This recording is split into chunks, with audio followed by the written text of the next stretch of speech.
आज की हमारी कहानी है मुझे तलाक नहीं चाहिए। एक औरत अपने पति से तलाक ले रही थी। उसके 2 बच्चे भी थे। औरत के वकील ने सारे पेपर तैयार कर लिए और अब सिर्फ उसके पति का उन पेपरों पर साइन बाकी था। पति ने वकील से कहा, वकील साहब, मुझे पता है कि तलाक के पेपरों पर साइन करने के बाद सारी जिंदगी के लिए मैं अपनी बीवी बच्चों से दूर हो जाऊंगा। इसीलिए मेरी एक ख्वाहिश है कि पेपर पर साइन करने से पहले मैं अपने पत्नी और बच्चों के साथ कुछ घंटे गुजारना चाहता हूँ। आप मेरी पत्नी से कह दो कि कल सुबह वो मेरे बच्चों को कोर्ट लेकर आ जाए। वहाँ से मैं इन सबको कुछ घंटों के लिए अपने साथ ले जाऊँगा और फिर वापस आकर इन तलाक के पेपर पर साइन कर दूँगा। वकील ने कहा, ठीक है। और फिर अगले दिन सुबह पति ने अपनी पत्नी और बच्चों को एक गाड़ी में बिठाया और अपने साथ घुमाने ले गया। छोटा बेटा, पापा, मुझे मामा के साथ अगली सीट पर बैठना है। बेटी, नहीं पापा, मामा के साथ मुझे बैठना है। इसको हटाओ यहाँ से। पापा, अरे हाँ बेटा, आओ तुम दोनों लोग आकर आगे बैठ जाओ। बेटा, पापा, मुझे आइसक्रीम खाना है। पापा बोले, हाँ क्यों नहीं बेटा, मैं तो अपने मुन्ने को अपने हाथों से आइसक्रीम खिलाऊंगा। पापा सभी को आइसक्रीम खिलाने के लिए एक रेस्टोरेंट में लेकर गए। कभी पापा अपने हाथों से आइसक्रीम बच्चों को खिलाते और कभी मामा पापा बराबर रुमाल से अपने बच्चों को मुंह साफ कर रहे थे और उनको पानी पिला रहे थे। फिर पापा सबको पार्क ले गए। बच्चे कभी पापा से गले लगते और कभी अपने मम्मा से। पापा अपने बेटे और बेटी को गोद में उठाते और उनकी ख्वाहिशें पूरी करते। बेटी बोली, पापा, हमें अपने घर जाना है, हम नानी के घर नहीं जाएंगे, वहाँ आपके बगैर मुझे बिल्कुल भी अच्छा नहीं लगता है।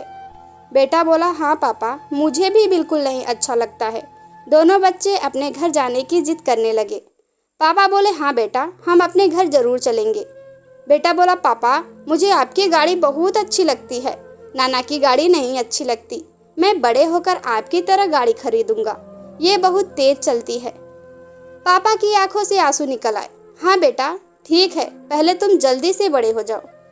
काफी वक्त निकल चुका। वकील भी बार बार फोन कर रहा था कि कोर्ट बंद होने वाला है, जल्दी से वापस आ जाओ। लेकिन बाप का अपनी बीवी बच्चों को छोड़ने का दिल ही नहीं हो रहा था। बाप की आंखों से आंसू बहने लगे। बेटी ने पापा को रोते हुए देखा तो पूछने लगी, पापा, आप क्यों रो रहे हो? पापा बोले, नहीं बेटा, मैं रो नहीं रहा हूँ, वो आंखों में कुछ चला गया था, इसीलिए शायद आंसू आ गए। वह सब कोर्ट पहुंच गए। गाड़ी खड़ी करके पति ने बच्चों को गाड़ी से उतारा। बच्चे रोने लगे कि हमें पापा के पास जाना है। पापा ने अपनी बेटी को गोद में उठा लिया और पत्नी वो बेटे के पीछे चलने लगे। उसकी पत्नी ने अपने बच्चों को प्यार से देखा। उसे एहसास होने लगा कि मेरे बच्चे अपने पापा से बहुत मोहब्बत करते हैं। बच्चों ने कहा, पापा, आप ये हमें कहाँ ले जा रहे हैं? ये हमारा घर नहीं है, हमें अपने घर जाना है। पापा, बेटा अभी चलते हैं, यहाँ थोड़ा काम है मुझे। कोर्ट के कमरे में पहुँचते ही वकील ने तलाक के पेपर पति के सामने रखते हुए कहा कि आप जल्दी से यहाँ पर दस्तखत कीजिए। लेकिन पत्नी ने आगे बढ़कर वकील से कहा कि मुझे अपने पति से तलाक नहीं चाहिए, मैं अपना केस वापस लेती हूँ। मैं अपने घमंड के खातिर अपने बच्चों की जिंदगी तबाह नहीं करूँगी। यह सुनकर पति अपनी पत्नी से लिपट गया और दोनों बहुत रोने लगे। दोस्तों, अगर हम थोड़ा सा अपने घमंड को एक तरफ रख दें और किसी दूसरे के हालात सही करने के बजाय अपने खुद के हालात सही कर लें, तो बहुत से रिश्ते टूटने से बच जाएंगे।